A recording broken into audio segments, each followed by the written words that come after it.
Hi, this is Parish President Cynthia Lee Sheng, and I'm proud to introduce our third installment on the Next Level series.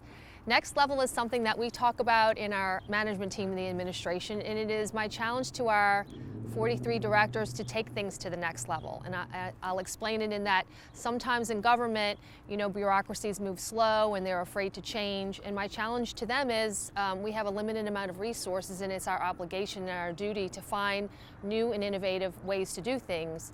The other thing is that the world changes, and that you don't want to be part of a government that's fighting for things to stay the same when the world around you is changing. So we really embrace the next level, and there are certain department directors that we have that really are taking the next level to heart. And with that, I'd like to introduce Ninette Barrios, who's our transit director, and she has many new initiatives. Ninette was new to our administration. She came recommended to us for our new team. And she has a unique background. I'll let her explain it herself, but I think Ninette will start there about yourself, but I just want people to know that you've served in the Army in the transportation. You've worked in transit, local transit before, and as well as Amazon. So you have a background in both the public and the private sector. So you definitely came to us. I will say you came to us with really bold ideas at the beginning. We didn't have to push you forward. You really knew and you understood our system very well, and I think that's the experience you had, and also thank you for your service to our country. So why don't you tell people about yourself and your background? Grew up in Uptown New Orleans, attended Tulane Mercy Academy and Holy Name, Uptown. Then once I graduated Tulane, I headed off to United States Army. I served United States Army, and it was in transportation. I was transportation officer there, and primarily stationed in Fort Leonard Wood, Missouri, and also in Fort Hood, Texas. After that, I came back home when I finished, and I immediately jumped on an opportunity that became available at RTA here, Orleans Parish.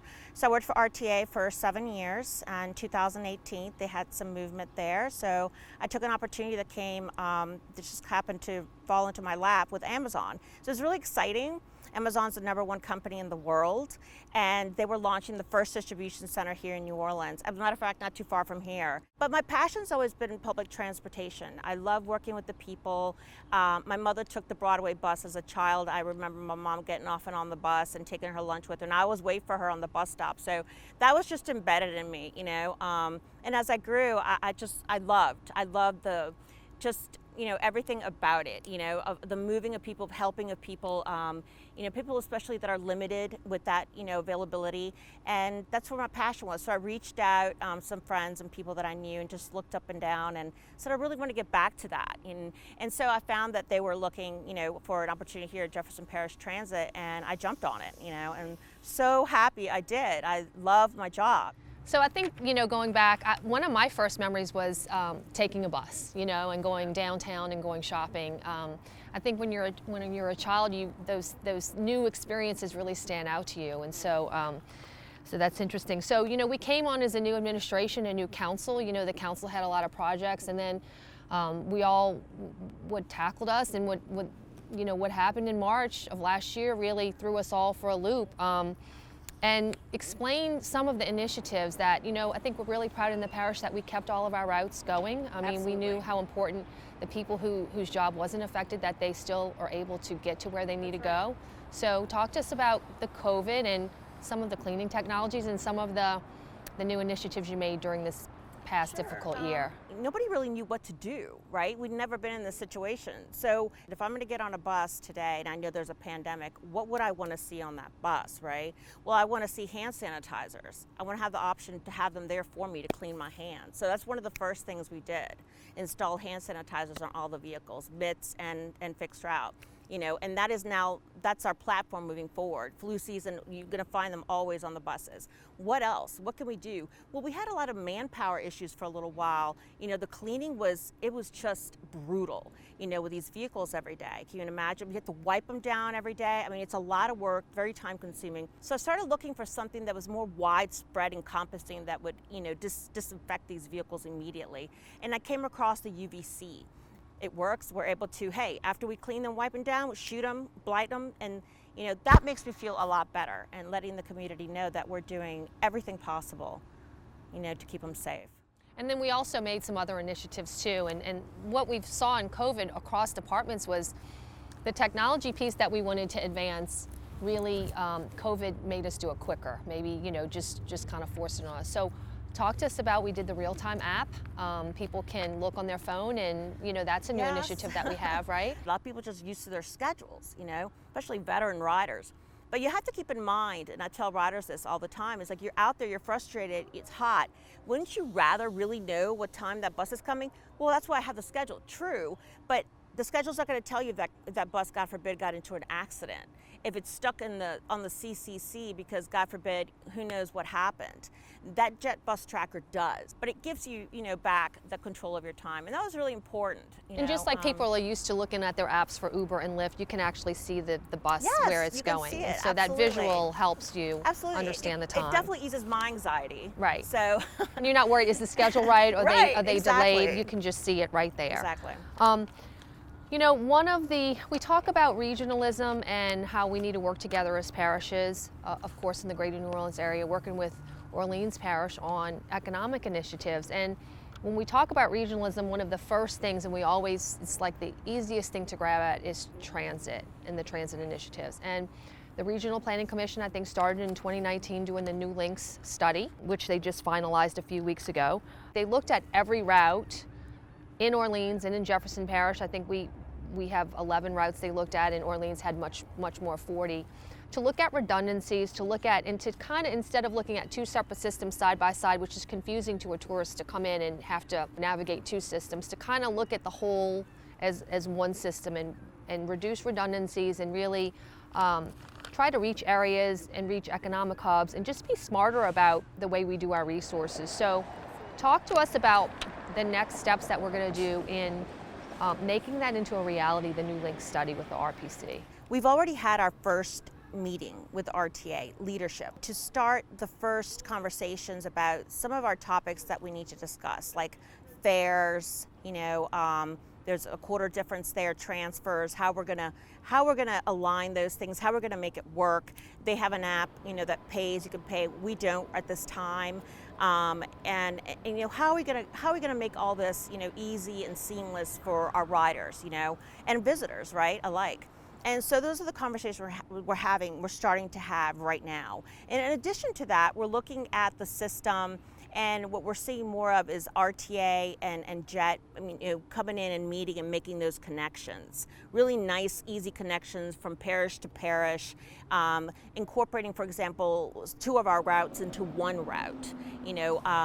Just less travel time, less, congestion, making something just a lot easier, and again, providing more access to other areas in both Orleans and Jefferson Parish. I think RTA is ready. They're ready and prepared to roll out starting in the summer. There are some concerns that we have, but those are the things that we're going to discuss at these meetings, and then come to, an agreement there on what we're going to do. Yeah, when you're a planner and you're looking at this from that level, it's easy, and what makes sense on paper sometimes is just a little harder to implement in person, because it's two separate systems that have been functioning separate for a very long time. It's going to take some time, but I think the will is there, and certainly it all makes sense, and we just have to start the steps in making it into a reality, which I think is going to be it's exciting for the region as a whole. Signage, right? The bus signage. Right. There's some places that overlap. They're going to overlap the systems. So in those cases, we're even discussions on one sign for both systems. Even down to that granular, level. So I'm just happy that our teams are ready to start.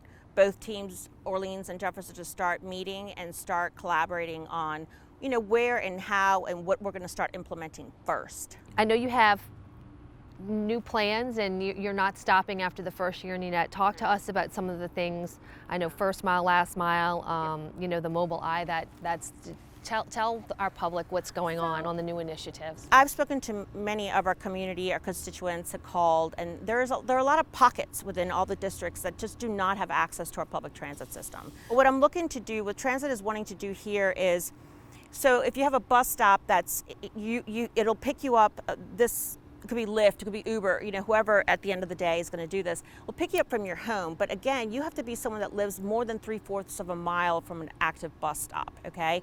If you're that person, then you can go ahead and utilize this app and this system. Come pick you up. You're going to plan your trip, right? Now let's say you're going to go to Lakeside Mall from the West Bank, for example. It's not going to tell you, just bring you to the nearest bus stop. No, it's not going to do that.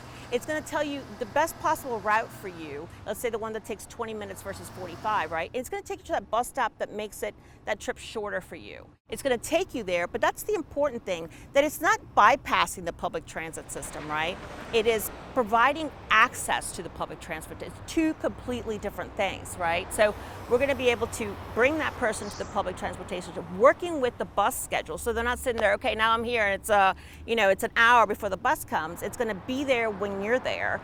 You're going to get on that bus, pay your fare, and go the rest of the way. So really, this is in conjunction with, and I've been part of so many of the planning discussions of transit, and it seems like this is the wave of transit, is take your resources, figure out routes that are going to be most frequent to economic hubs or to hospitals or population centers. Run those routes more reliably and more frequent throughout the day. And then on the routes that we used to, because it's a trade-off with the changes that we make. And when you're further out there and it just isn't cost effective for us to get to you, it's like to bring you to the system that's a more reliable system, a more frequent system. In other words, a smaller network, but a more important network because you're really targeting your locations, more frequent, more reliable, and then getting you to that network, right? Right, exactly. So it would take us X amount of man hours and buses to maybe head out all the way to the ends of Avondale.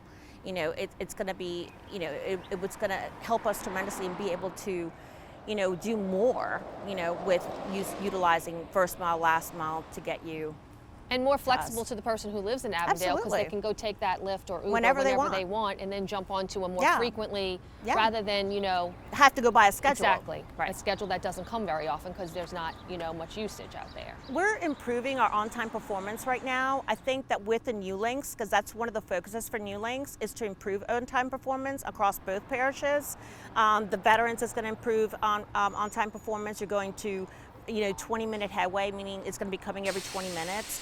I mean, you're going to see an enormous improvement with new links in on-time performance, combining more routes so that you're having that frequency, right? Because you have off-peak, you have peak afternoon hours, you have your evening peaks. Everything's different. So that schedule is going to vary depending on the time of day. But I've seen from the documents I've seen for the new links we've studied, the on-time performance and frequency is much improved. And weekend and evening, because that seems when they did the surveys, that was very important to people. If you have an off shift, you still need to get home and you need to. That's right. Right. That's right. So good. How about this Mobile Eye initiative? We wanted to look out there and look and find a way to improve our safety for our community and for our riders. To explain to you what Mobile Eye is, it's a company that creates AV, autonomous vehicles. This is where they come from. This is their business. They have, spots and sensors all over the vehicles. So for the fixed route buses that are MITS vehicles, they install this system. It's like a little eye, mind you, on the dashboards. A little diagram is going to come on telling you there's a pedestrian within 3 feet of you. Hit the brake, and it's going to alert you to that, to hit that brake. It never runs out of battery, day and night. It tells you if there's a bike rider to your right, to your left, a pedestrian. It'll alert you to speed limits, especially in school zones during school. It'll alert you to that. The only thing it doesn't do is brake for you. Okay, that's the only thing it doesn't do, because obviously it's not a full AV. It's not going to brake for you, but it's going to alert you every step of the way so that we can prevent, serious accidents and casualties from happening.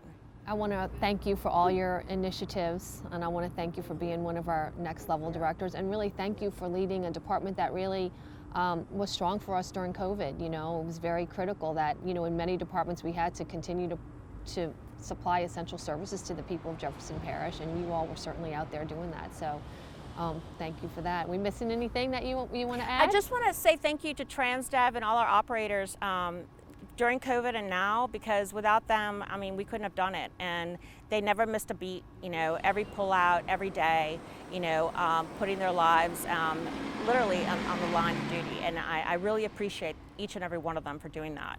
I'm really looking forward to rolling all this out, and we look for feedback. So as it rolls out, I welcome feedback. But it's exciting, so I'm looking forward to it. Thank you. Thank you, Ninette. Thank you.